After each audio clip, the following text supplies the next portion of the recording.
विजया एकादशी सोमवार 24 तारीख को है। अपने घर पर विराजमान त्रिवेणी संगम से यह दिव्य प्रयोग आपको करना है।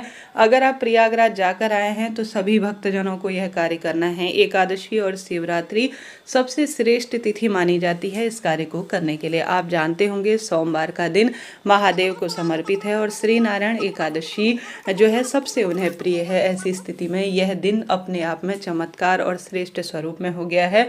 अगर अपने घर पर इन दिव्य प्रयोगों को आप करते हैं त्रिवेणी संगम के जल से, या आप प्रयागराज जाकर आए हैं तो इन कार्यों को करें ताकि आपकी यात्रा सफल हो जाए। इससे पितृ देवता भी प्रसन्न होंगे और आपको धर्म अर्थ काम मोक्ष की प्राप्ति होगी। नवग्रहों की दशा सुधरेगी और जीवन में जिस तकलीफ से गुजर रहे हैं, जो मनोकामना आपकी इतने लंबे समय से पूरी नहीं हुई है, वह अब होने वाली है। जीवन में आप जो चाहेंगे वह प्राप्त करेंगे, क्योंकि इस दिन श्री नारायण की भी कृपा होगी और साथ ही महादेव की भी कृपा होने का यह सबसे अच्छा सौभाग्य का दिन है। व्रत उपवास करते हैं तो बहुत सुंदर है, बहुत श्रेष्ठ है और सबसे सुंदर, जैसे कई भक्तजन सोमवार के व्रत करते हैं, एकादशी का व्रत करते हैं, तो दोनों दिनों के व्रत आपसे हो जाएंगे और बड़े सौभाग्य की यह बात होगी। अगर आप सभी दोनों व्रत करते हैं तो शाम को फलाहार ही करें, बहुत सुंदर इसका फल मिलेगा। 2 व्रत एक ही तिथि पर पड़ती है तो यह सबसे श्रेष्ठ स्वरूप में हमें प्राप्त होती है। महादेव और श्री नारायण अर्थात हरिहर की कृपा से जीवन के सब दुख टलते हैं और मनोकामना अपने आप पूर्ण हो जाती है। एकादशी तिथि के दिन पड़ने वाले सोमवार के दिन के सबसे शुभ मुहूर्त जान लेते हैं। इस दिन अपने आप में श्रेष्ठ समय हो रहा है। सबसे पहले राहु काल का समय जान लेते हैं। राहु काल का जो अशुभ समय है, इस समय अगर कोई नए कार्य की आप शुरुआत कर रहे हैं तो स्वयं को रोकिएगा। राहु काल का समय सुबह सुबह ही हो जा रहा है। सुबह 8:22 से लेकर 9:48 के आसपास राहु काल का अशुभ समय है। तो राहु काल के अशुभ समय में आप कोई नए कार्य की शुरुआत ना करें। दान पुण्य पूजा पाठ कर सकते हैं, कोई दिक्कत की बात नहीं है। इस दिन जो कि सबसे अच्छे और श्रेष्ठ स्वरूप में हमें समय प्राप्त हो रहा है वह है अभिजीत मुहूर्त। अभिजीत मुहूर्त में कोई कार्य किया जाए, कोई दान पुण्य नए कार्य की शुरुआत की जाए तो भाग्य की रेखाएं प्रबल हो जाती हैं। तो दोपहर में 12:17 से 1:03 के आसपास अभिजीत मुहूर्त हो रहा है। इस समय कोई नए कार्य की शुरुआत करें तो लाभ होगा। मैंने स्क्रीन पर सभी चीज़ें दी हुई हैं, विजय मुहूर्त इत्यादि की, और साथ ही संध्या का मुहूर्त, पूजा का और सभी चीज़ें ब्रह्म मुहूर्त की भी मैंने जानकारी दी है। अगर आप व्रत करते हैं तो 24 तारीख को व्रत करने के बाद 25 तारीख को अपने व्रत को खोलें। सुबह 6:50 से 9:08 के आसपास आप अपने व्रत का पारण कर लीजिएगा। इस तरह से यह जानकारी थी। आपका ज़्यादा समय न लेते हुए वीडियो में आगे बढ़ते हैं। आपसे अनुरोध है, हर हर महादेव या श्री शिवाय नमस्तभ्यम कमेंट्स में जरूर से लिखिएगा ताकि दुर्भाग्य दूर हो और सौभाग्य में वृद्धि हो। आप सभी को सबसे पहले दिन की शुरुआत जल्दी करनी है ब्रह्म मुहूर्त में, क्योंकि सबसे श्रेष्ठ और सुंदर व्रत है, सबसे अद्भुत व्रत है। प्रभु के सबसे सुंदर और सरल मंत्र ओम नमो भगवते वासुदेवाय या श्री शिवाय नमस्तुभ्यम महामंत्र का मन ही मन उच्चारण करते हुए दिन की शुरुआत करें और भगवान का नाम मंत्र ध्यान करते हुए जो है जितना संभव हो उतना आप कार्य करें। जैसे कि इस दिन किया गया अन्न का दान पितरों को सुख देता है, गौ माता को सुख देता है, और साथ के साथ आप सभी अपने जो है विशेष तौर पर जैसे गौ माता के निमित्त भोजन इत्यादि समर्पित करते हैं तो गुरुजी कहते हैं आपको दशमी, एकादशी और द्वादशी इन तिथियों में गौ माता के लिए आप व्रत करते हैं, बहुत अच्छी बात है। परंतु गौ माता का व्रत नहीं है। रोटी निकालते हैं तो रोटी के 2 टुकड़े कर कर उसमें थोड़ा घी या शक्कर रखकर आप स्वधा स्वधा स्वधा बोलकर या सोमक पित्र की जय बोलते हुए, क्या बोलना है, सोमक पित्र की जय बोलते हुए आपको गौ माता को अपने पितरों का सुमिरन करते हुए रोटी खिलानी है। हिंदू धर्म के मानने वाले सभी भक्तजनों के घर से रोटी जो है गौ माता के लिए निकलती है, तो क्यों ना एकादशी, दशमी और द्वादशी इन 3 तिथियों में सोमक पित्र का स्मरण कर लिया जाए ताकि यह पितरों को हमारे प्राप्त हो और हमारे एकादशी व्रत सफल हो जाए। यह कार्य आपको करना है। साथ के साथ आप जानते होंगे गुरुजी कहते हैं अगर आप सभी विशेष तौर पर भगवान का सुमिरन करते हैं, ध्यान करते हैं, तो आप सभी को शिवलिंग पर जैसे दिन की शुरुआत आपने कर ली त्रिवेणी संगम के जल को अपने नहाने के पानी में डालकर, क्योंकि पवित्र नदी में स्नान करने करने का महाफल कहा गया है। तो नहाने के पानी में 1 बूंद गंगा जल या त्रिवेणी संगम का जल डालें, घर के दरवाजे पर जल का छिड़काव कर कर एकादशी है कहते हुए घर के दरवाजे पर दीपक लगाएं। सोमवार की श्रेष्ठ तिथि है यह कहते हुए आप घर के दरवाजे पर दीपक लगाएं। घर की जो है साफ सफाई इत्यादि करें। जो भी आप कार्य करते हैं आप लाल पीले हरे रंग के वस्त्रों का चुनाव करें। सुंदर श्रेष्ठ दिन है। उसके बाद आप शिवलिंग पर जल तो चढ़ाते ही हैं, तो पितृदोष और पितृबाधा से मुक्ति के लिए आप सभी को अपने जल के लोटे में श्रद्धा श्रद्धा श्रद्धा श्रद्धा माता जो है पितरों की देवी कही गई हैं। आपको भारी संतान संबंधी परेशानी है, कष्ट कर्ज संबंधी परेशानी है, तो आप सभी को जो है श्रद्धा माता का स्मरण करते हुए एक लंबी बत्ती का दीपक शिव मंदिर की चौखट पर लगाना चाहिए। कहाँ पर लगाना है? शिव मंदिर की चौखट पर। और एक दीपक जो है आपको शिव भगवान के आसपास जो शिवलिंग परिवार विराजमान है वहाँ पर आपको दीपक लगाना चाहिए। घर पर भी यही कार्य कर सकते हैं। जल के लोटे में आप सभी त्रिवेणी संगम का जल डालें। हमारे पितरों को मोक्ष मिले, एकादशी फल का थोड़ा सा अंश उन्हें भी प्राप्त हो, ऐसी प्रार्थना करते हुए सोमवार तिथि का स्मरण करते हुए आप सभी को जो है सोमक पित्र की जय कहते हुए आवश्यक रूप से आप सभी को जो है जाना चाहिए महादेव के मंदिर में या घर के मंदिर में। आप सभी जो है सोमक पित्र की जय कहते हुए आप सभी जो जल का लोटा है उसे धीरे धीरे शिवलिंग पर चढ़ाने का प्रयत्न करें। ऐसा करने से दुर्भाग्य दूर होता है और सोमक पित्र और श्रद्धा देवता की कृपा से आपके जीवन के सभी रोग दोष कष्ट संकट अपने आप ही मिट जाते हैं। तो यह कार्य आपको करना है त्रिवेणी संगम के जल से। इसके साथ साथ गुरुजी का यह उपाय भी आपने सुना होगा। इस उपाय को भी आप करते हैं तो लाभ तो आपको मिलता ही है। ध्यान रहे तुलसी में जल नहीं चढ़ाया जाता। तुलसी में आप सभी जो है इस बात का ध्यान रखें, तुलसी की पत्ती नहीं तोड़ी जाती, सिर्फ तुलसी माता में दीपक लगाया जाता है और ज़्यादा जो है भगवान के सुमिरन में अपना ध्यान लगाया जाता है।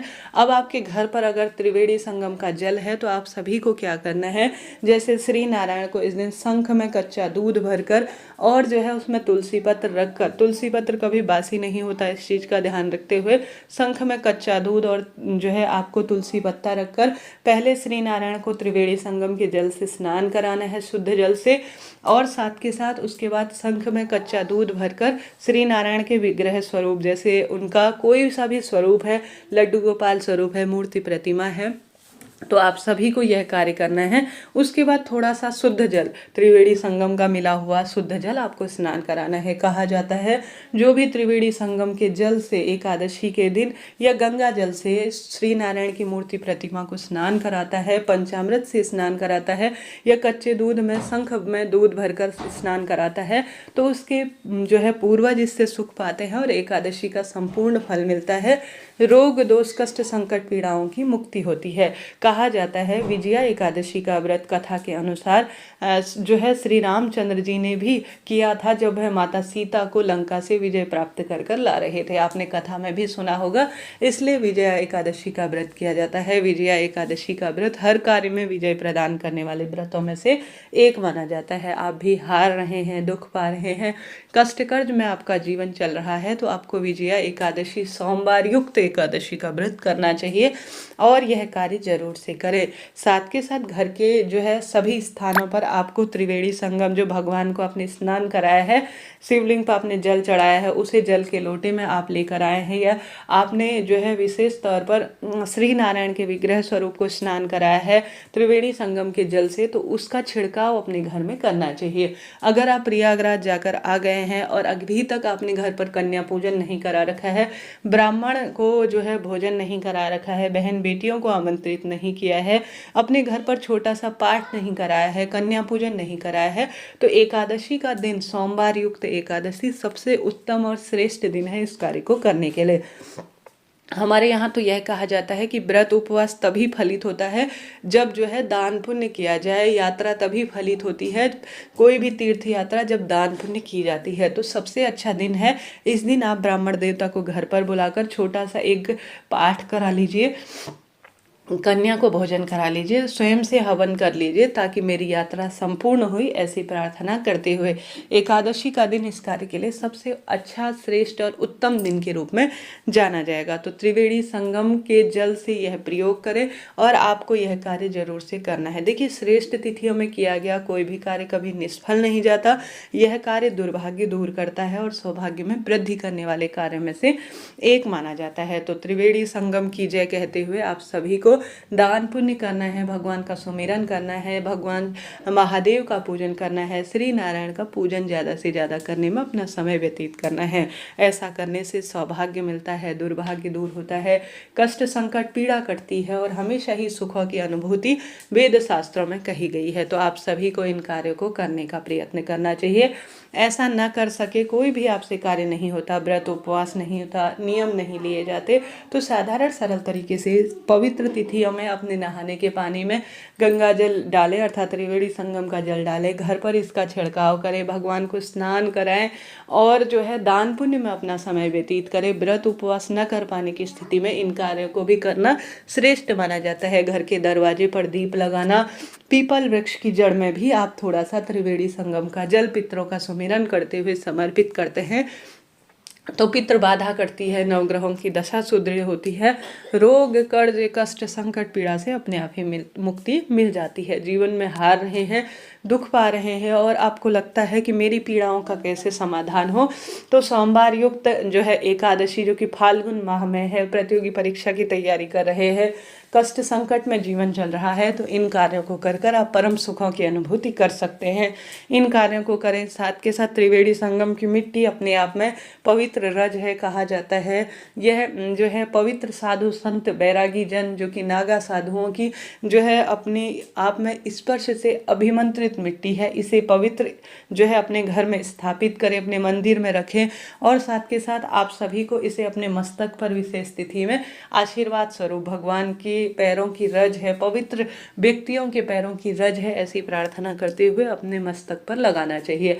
इन कार्यों को करें। साथ के साथ गुरु जी कहते हैं आप सभी को जैसे पितृ बाधा परेशान कर रही है, लंबे समय से आपको दुख तकलीफ परेशान कर रही है, तो एक लोटे में गंगा जल लेना है। तो गंगा जल तो सबसे बेहतर यही है, क्योंकि इसमें गंगा जल तो है ही, त्रिवेणी संगम जो कि गंगा जमुना और सरस्वती तीन पवित्र नदियों के मिलन का जल आपको एक जल के लोटे में डालना है। एक बूंद पर्याप्त है एक लोटे जल को पवित्र करने के लिए। तो एक लोटा आपको जल लेना है, उसे आप सभी को जो है अपने उसमें रख लेना है। जल के लोटे में 5 बेलपत्र आपको डालनी है, जल के लोटे में 5 बेलपत्र डालनी है, गंगा जल मिश्रित जल इसे कर लेना है और इसे ले जाकर आपको महादेव के मंदिर में चले जाना है। थोड़ा सा जल आपको नंदी बाबा के उठे हुए पैर में, आज एकादशी तिथि है, मुझे पुण्य मिले, दुख दरिद्रता का अंत हो, ऐसी प्रार्थना करते हुए आप सभी को थोड़ा सा त्रिवेणी संगम का जल जो नंदी बाबा है उनके उठे हुए पैर में थोड़ा सा समर्पित करना है। उसके बाद आपको जो नंदी बाबा है वहीं तो महादेव तक हमारी प्रार्थना पहुंचाते हैं। उसके बाद आपको समस्त शिवलिंग पर गंगाजल मिश्रित जल और 5 बेलपत्र अपनी मनोकामना कहते हुए हरिहर महादेव का ध्यान कर सकते हैं।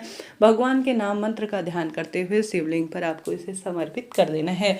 कहा जाता है जो भी शिवलिंग पर हरिहर महादेव के नाम से थोड़ा सा गंगाजल मिश्रित जल नंदी बाबा को समर्पित कर कर शिवलिंग पर चढ़ा देता है 5 बेलपत्र के साथ, उसका पितृबाधा दूर हो जाती है, संकट कष्ट पीड़ा मिट जाती है और जीवन में हर एक सुख की वह स्वयं ही अनुभूति कर लेता है। तो इतनी सुंदर महिमा आज के दिन की कही गई है।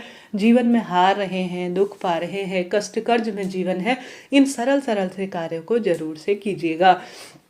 एकादशी तिथि के दिन अगर आपके घर पर श्री नारायण की मूर्ति प्रतिमा है तो आपको लेना है चंदन, पीला चंदन या लाल चंदन ले लीजिए। तुलसी की लकड़ी को जो है आपको उसमें जैसे एक पत्थर ले लिया, सबसे पहले तुलसी की लकड़ी को उसमें गंगा जल मिलाकर आपको घोल लेना है और यह हरी चंदन हो जाता है। तुलसी की लकड़ी को किसी पत्थर पर हल्का सा घिस लीजिए, यह हरी चंदन हो जाता है। इसमें थोड़ा सा लाल चंदन या पीला चंदन मिलाकर हरी चंदन आपको श्री नारायण के विग्रह स्वरूप का, लड्डू गोपाल हो या घर पर विराजमान कोई भी श्री नारायण का प्रतिमा स्वरूप हो, उसमें अपनी मनोकामना कहकर ओम श्री विष्णवे नमः या ओम नमो भगवते वासुदेवाय कहते हुए आपको श्री नारायण के विग्रह स्वरूप पर तुलसी की लकड़ी से बने हुए हरिचंदन का सुंदर श्रृंगार करना है। तुलसी की लकड़ी का जो चंदन बनाकर हरि चंदन जिसे कहा जाता है वो श्री नारायण को एकादशी व्रत पर समर्पित कर देता है। तो गुरुजी कहते हैं एक बार जीते जी श्री नारायण उसको गले लगाते हैं और इसकी सब मनोरथ सिद्ध कर देते हैं। तो 1 रुपये का भी खर्चा नहीं आना है। आप माँ श्री नारायण को प्रसन्न करना चाहते हैं तो आप हरिचंदन बनाइए एकादशी पर और उससे श्री नारायण को समर्पित करें। जीवन में पुत्र पौत्र में वृद्धि होगी, मनचाहा विवाह होगा, कर्ज मुक्ति होगी, संकट कटेगा और हर स्वरूप में आपको सुखों की अनुभूति होना शुरू हो जाएगी। तो करके देखिएगा, लाभ मिलेगा। बहुत अधिक सुंदर इसके परिणाम कहे गए हैं। परंतु ध्यान रहे, महादेव को कभी भी तुलसी समर्पित नहीं की जाती है। यह नियम आपके लिए बहुत खास रहेगा। इस चीज को आप नोट करते हुए चलिएगा। जैसे श्री नारायण को तुलसी प्रिय है, वैसे महादेव को बेलपत्र की माला प्रिय है। कोशिश करें विशेष तिथि में आप बेलपत्र की माला श्री महादेव को समर्पित करें, श्री नारायण को तुलसी की माला समर्पित करें। एकादशी व्रत की कथा सुने, विष्णु सहस्त्र नाम का पाठ कर सकते हैं। महादेव की सुंदर आप जो महादेव से संबंधित शिव चालीसा इत्यादि है उनका स्मरण करें। ओम नमो भगवते वासुदेवाय या श्री शिवाय नमस्तुभ्यम महामंत्रों का ज़्यादा से ज़्यादा जाप करें। ऐसा करने से देखिए, महादेव की पूजा करते हैं तो श्री नारायण प्रसन्न होते हैं, श्री नारायण की पूजा करते हैं तो महादेव अपने आप प्रसन्न हो जाते हैं। तो इतनी सुंदर महिमा कही गई है, इसलिए इन्हें हरिहर महादेव कहा जाता है। हरिहर महादेव प्रसन्न है तो रोग दोष कष्ट संकट पीड़ा अपने आप ही कट जाती है, जीवन में समृद्धि आती है, सुख संपदा बढ़ती है, कर्ज कटता है और हमेशा ही प्रगति के मार्ग खुलते हैं। सुबह और शाम के समय कोशिश करें आप ज़्यादा से ज़्यादा, देखिए अन्नदान तो आप करेंगे, एक समय का भोजन निकालेंगे गौ माता के लिए। आप वस्त्र का दान करते हैं तो अति उत्तम है, न कर पाए कोई दिक्कत नहीं। अन्नदान, जलदान, वस्त्रदान। जलदान में सूर्य भगवान को जल चढ़ाना होता है क्योंकि वह प्रत्यक्ष देवता है, और वहीं पर पितरों के निमित्त आप एक अलग से जल के लोटे में एकादशी तिथि पर मैं जो दान पुण्य कर रही हूँ, जल के लोटे में काला तिल डालकर आप पितृ देवताओं का सुमिरन करते हुए दक्षिण दिशा की ओर एकादशी अमावस्या इत्यादि तिथि में जल जरूर से चढ़ाएं। पितृ देवता तृप्त होते हैं, प्यासे हैं, भूखे हैं तो उन्हें मोक्ष प्राप्त होता है। वह तृप्त होते हैं तो आपको सभी तरह से वह स्वरूप में वरदान प्रदान करने वाले होते हैं। साथ ही एकादशी के दिन आप सभी को ज़्यादा से ज़्यादा कोशिश करनी है अन्नदान, जलदान, दीपदान। दीपदान की महत्वता वेद शास्त्रों में कही गई है। अगर आप दीपदान करते हैं तो पितृ देवता, हमारे सभी देवी देवता इस कार्य से अति प्रसन्न होते हैं। अब दीपदान कैसे किया जाता है? दीपदान आपको घर के दरवाजे पर सबसे पहले करना है, श्री नारायण और महादेव का नाम लेकर। फिर आपको तुलसी माता के समक्ष एक दीपक लगाना है, क्योंकि वह माँ लक्ष्मी शालिग्राम जी की एक स्वरूपा है। तो तुलसी में भी आप दीपक लगाएं। तुलसी में आप गोल बत्ती का भी दीपक लगा सकते हैं, क्योंकि श्री नारायण का वहाँ वासा है। और आप वहाँ पर माँ लक्ष्मी के निमित्त भी लगा सकते हैं। माँ वृंदा स्वरूप उनकी ही है, तो गोल भी लगा सकते हैं, लंबी बत्ती भी लगा सकते हैं। घर के दरवाजे पर पीपल वृक्ष की जड़ में आप सभी दीपक लगाएं। पीपल वृक्ष की जड़ में दीपक लगाने से पितृ देवता प्रसन्न होते हैं और श्री नारायण प्रसन्न होते हैं, माँ लक्ष्मी प्रसन्न हो ही जाती हैं। तो यह कार्य करें महादेव के मंदिर में, श्री नारायण के मंदिर में और घर की रसोई में। घर की रसोई में पितृ देवता और अन्नपूर्णा माता का वासा है। तो इन 5 स्थानों पर अगर आप दीप दान लगा देंगे तो सभी सुखों की आपको अपने आप ही अनुभूति हो जाएगी। तो इन कार्यों को करें, जीवन में आने वाली सभी विपदा, सभी कष्ट, संकट, पीड़ा अपने आप ही कट जाएगी। इस तरह से यह संपूर्ण मैंने आपको बात बता दी और श्रेष्ठ जानकारी दी। आशा है, उम्मीद है वीडियो आपके लिए उचित उपयोगी रहा होगा। तो कमेंट्स में हर हर शंभू या ओम नमो भगवते वासुदेवाय लिखना ना